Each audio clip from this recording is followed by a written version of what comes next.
One of my relatively newer rank ups recently has been taking Shathra to rank 2, and when I say relatively recently, I did this probably like a month ago. I just take forever to make videos sometimes, but in Shathra's case, I just think she's a super cool champion. She has a lot of interesting mystic abilities, but the main one that I think is really important for her is her atrophy. She has a 70% atrophy on her SP1, and you refresh this every time you drop any special attack. It's just really strong. It counters so many different things in the Cosmic class. Atrophy is one of the more underrated buff control mechanics in my opinion, and Shathra's is just very, very good at countering a lot of cosmic threats and nodes, of course. She also has a really, really fun playstyle where you just power steal the opponent, and your just power bar just keeps skyrocketing the whole fight. It's super awesome, and her unique damage source being wasps as well is really cool because no one's immune to wasps. The wasps do energy damage, so if you're fighting an energy resistance type champion, they're going to do a little bit less, but she also places just a ridiculous amount of vulnerabilities, so resistances don't really matter as much anyway. So we're going to start today in Realm of Legends just to see a basic rotation and a basic damage cycle before we go anywhere else. And I find one of the easiest ways to play Shathra is just to do SP1, SP2, and repeat that. In BG's fights, you are going to be doing that rotation mainly, except usually you might want to go like SP1, SP2, and then just another SP2 to finish off whatever health the defender had left. But for most other fights, this is just kind of how you're going to do it. For anything like longer than a BG's health pool, then yeah, I like to do SP1 into SP2 and repeat that. But so Shathra places wasps, and then she's going to she places eggs. She's gonna hatch them into wasps, and then the wasps deal damage during during Shathra's special attack after they're hatched, of course. So it's a really interesting playstyle for sure. I think you did see me do a double SP1 in that fight, which you can do. You don't have to. I just kind of did.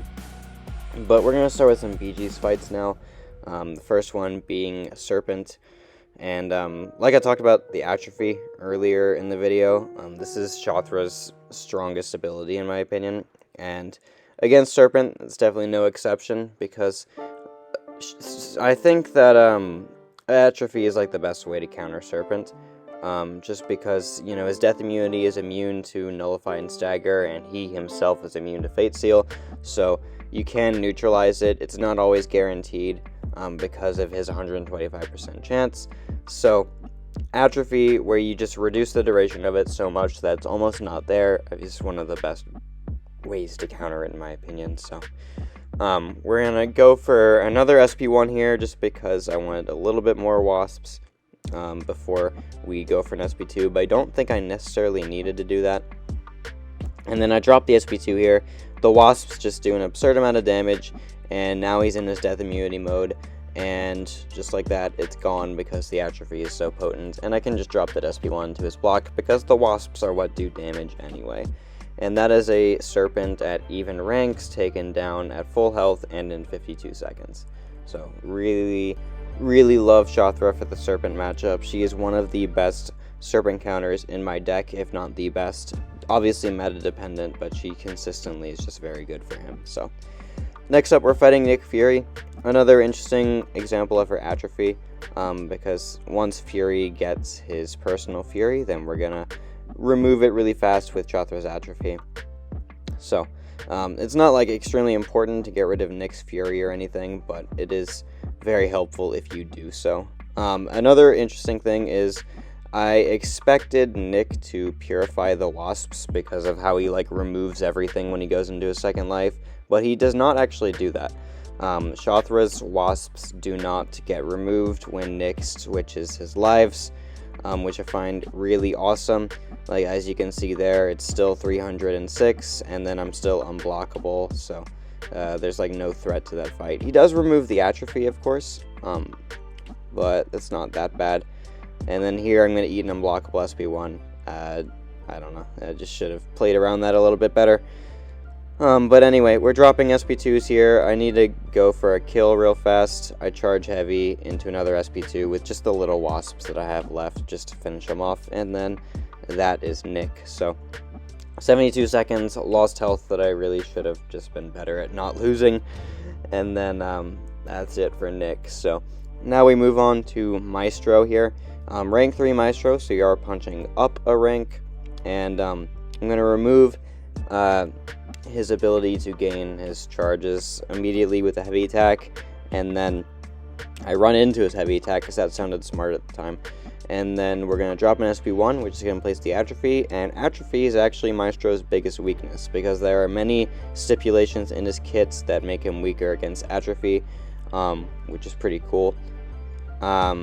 We do place wasps even when he glances, which is also pretty cool, but either way, we charge heavy into an SP2 there. It does some nice damage, and then I'm gonna eat another heavy attack, and then charge heavy a little bit, and then we're gonna go for another SP2, which I should have done an SP1 instead, because I am a little bit low on wasps here, but another SP1 I'm gonna get right here is gonna finish the job, and then that's gonna be Maestro. So, alright, next up we're fighting Beta Ray Bill, who obviously isn't a defender, but it was a rank 3 fight that I had, so I figured I might as well include it in the video. And then another example of the atrophy, Bill gains the Fury on his SP1. The Fury's going to go away super fast. Bill's Fury is definitely not small. It is quite a large Fury. So if you do mess up when he has that Fury active, it's pretty bad. Like, I've seen Bill placed on hazard shift nodes just to increase the potency of the damage over time debuffs. Because, yeah, they actually do hurt quite bad if you do get damage over time debuffs on you. So here I'm going to go for a heavy attack, cancel into an SP2, which is going to place more vulnerabilities. And then Bill is almost dead. I can probably kill him with an SP1 or not. I'm going to go for an SP2, which I have right there. And then I drop into his block. It doesn't even matter because he just dies from the wasp damage. And that is Beta Ray Bill. Next up, we're going to fight Iron Man Infinity War. This is only a rank 1 champion, but again, it's a fight I had recorded, so I might as well include into the video. Iron Man's really tanky, so the fact that Shathra's damage is mostly in red numbers helps a lot with that. And yeah, that's kind of the main reason she's decent for him. We do have the final phase, which is going to be where he starts auto-blocking everything. Funny 60 frames per second moment where I can't intercept. Love that. And then, yeah, the SP2 goes unblockable during his auto-block phase, which is obviously really helpful. Have to deal with the power gain a bit, but that's not that bad. Go for an SP2 here, and I'm going to go for an SP1 right after, once I get an opening at least. Place more wasps, and then gonna get another opening to drop an SP2. I was like, oh wait, I'm gonna eat that, so I better not eat it. And then we finish them off just like that. So obviously it'd be a bit more difficult if it's a rank 2 Iron Man, or a rank 3 of course, but I still think she's a pretty decent option for Iron Man, who is actually more or less a rising defender when metas are anti-cosmic and stuff. Iron Man Infinity War is actually quite decent.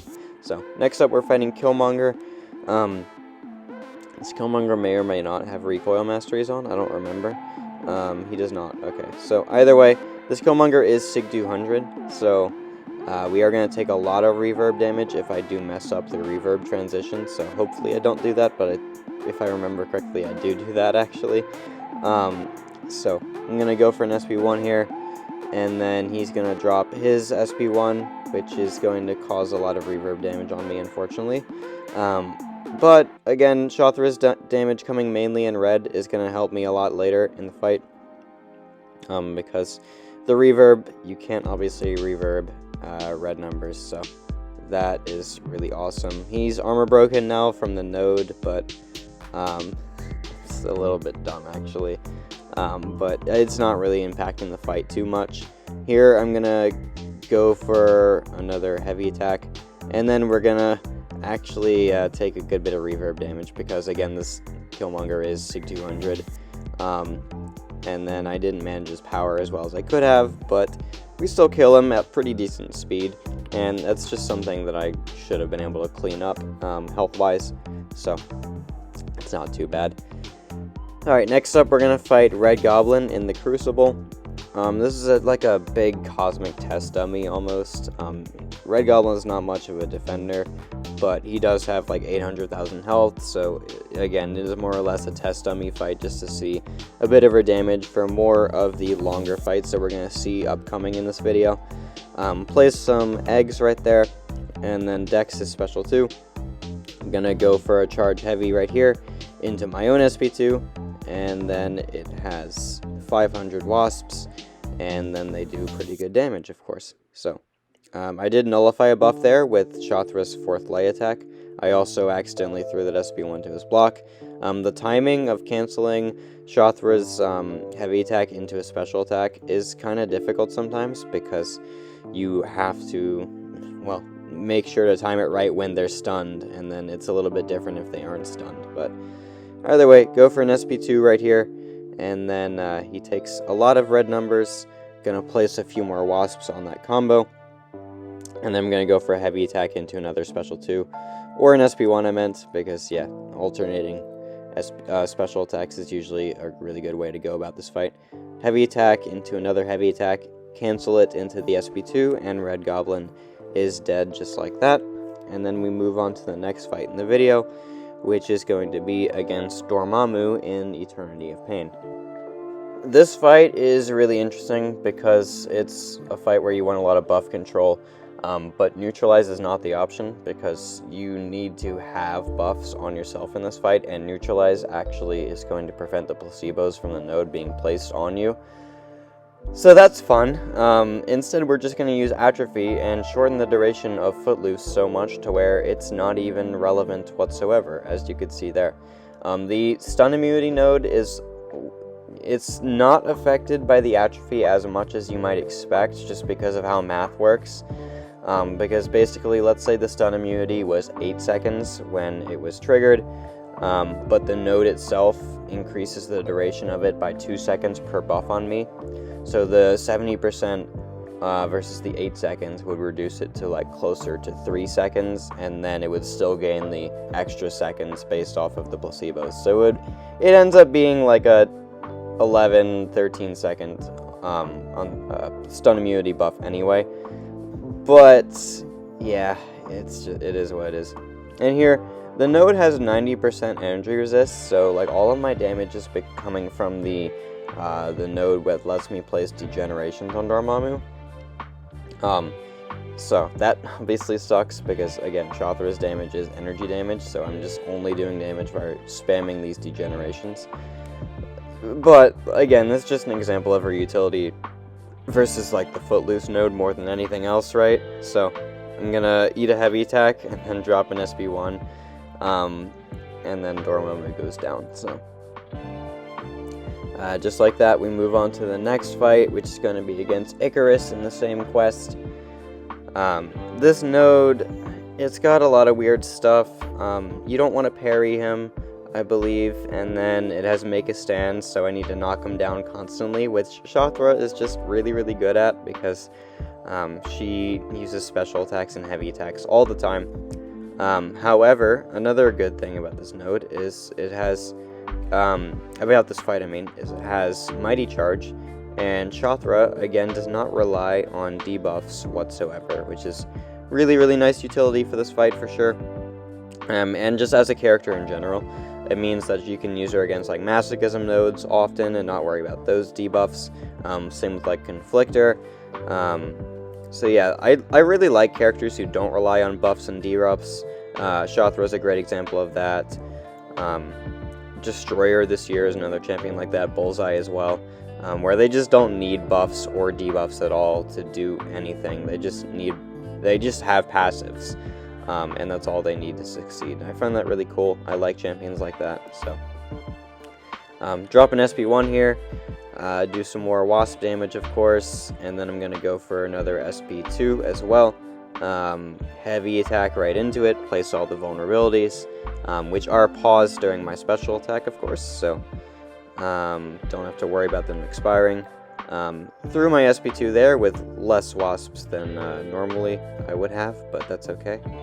Heavy attack, gonna heavy attack into an SP1. Okay, I'm gonna heavy attack into SP1 right there, actually. And then more wasps were placed, and we're just stuck in this rhythm where I throw special attacks, he throws special attacks, and it's a really, really nice rhythm. He delayed it a little bit there by dropping a special, but I'm gonna go for a few more wasps, and then charge heavy into the SP2, and that doesn't kill him, but an SP1 will after I power steal, or just kill him like that with another SP2, so that works too. Full health that fight, and that was just really, really clean, really, really nice how the rhythm went for that fight. That Discord quote notification is me, not you, if you could hear that. And now we're going to move on to Gauntlet Terax. This is a really interesting niche utility that Shathra has. On her SP3, she regens 100% of the energy damage she took in the fight, which it adds up when you fight defenders like Terax, and Maestro is another one that does like a bunch of passive energy damage. So I'm going to drop another SP1 here. I'm going to go for an SP3 eventually in this fight, closer to when my health gets a little lower. Going to keep doing this. I think I'm actually going to throw an SP2 on accident, because I forgot that you can only drop Shathra's SP3 if you're charging a heavy into it. So I actually did mean to go for an SP3 there, and just messed it up, but it's not too big a deal. We're going to go for an SP3 in a moment now. Bait his special, and then I'm just going to charge heavy over on my invisible wall, and then drop the SP3, and watch the insane regen after this. We're going all the way back to full health, and more apparently. Like, the regen still had a lot of duration left on it, so that's really awesome. It's very niche, like, you're not going to use that regen for most things, but it is super cool. Just a super cool added bonus that she has. So, I'm going to go for another SP3, just to see if I can finish this fight at full health. Spoiler alert, I'm not going to be able to do that, because I'm going to do something stupid as well. But, either way, drop another SP3, and then he's going to be stunned at the end. Charge heavy some, go for my SP2, and then the hitbox, it doesn't connect, so he's left at 6%, and then I finished him off in SP1, so it would have been cool to have full yellow barred that, but it's not that big a deal. So, just like that, we're going to move on to the next fight, which is Gauntlet Nick Fury. So we fought Nick Fury earlier in BGs. This one's not going to be that much different, but it does have some interesting nodes that Shathra is going to take advantage of. Specifically the Vigor node, which is going to give him a regen every once in a while.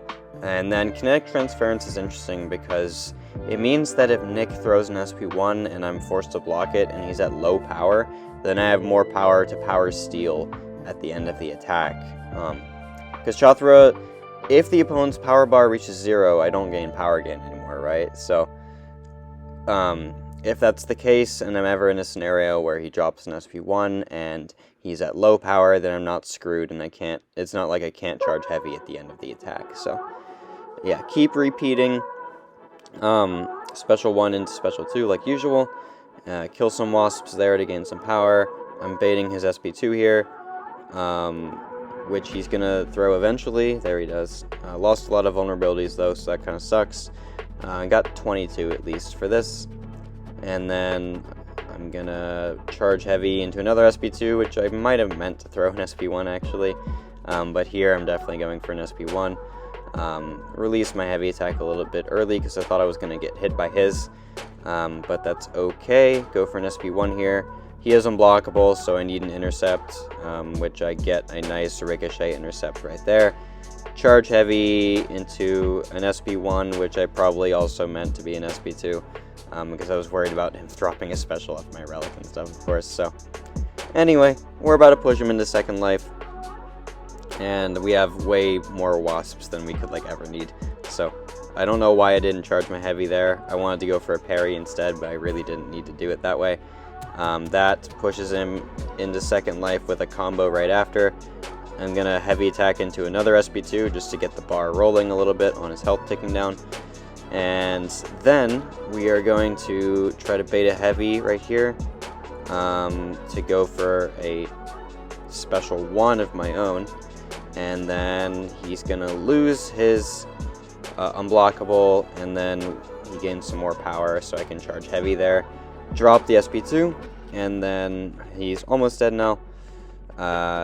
Charge heavy again, another SP2 with less wasps than ideal, so it doesn't kill, but we're almost there, so I could have charged heavy into SP2 there, but that's gonna finish him off with an SP1, and that is Gauntlet Nick taken down in, how long was it? 2.5 minutes basically. So alright, last fights of the video are just going to be some questing content. This is usually when I stop the voiceover, and yeah, I'm going to stop the voiceover here because there's not much to talk about for questing content, but I understand that it is a game mode that a lot of people like to see champions in just for general stuff, and I try to include everything in these type of videos. So there you go. Not much I want to say about it, so again, I'm going to cut the video here, but I do hope you enjoyed watching this video. And if you did, leave a like and sub, the YouTube things I'm obligated to tell you, and I will see you in the next one.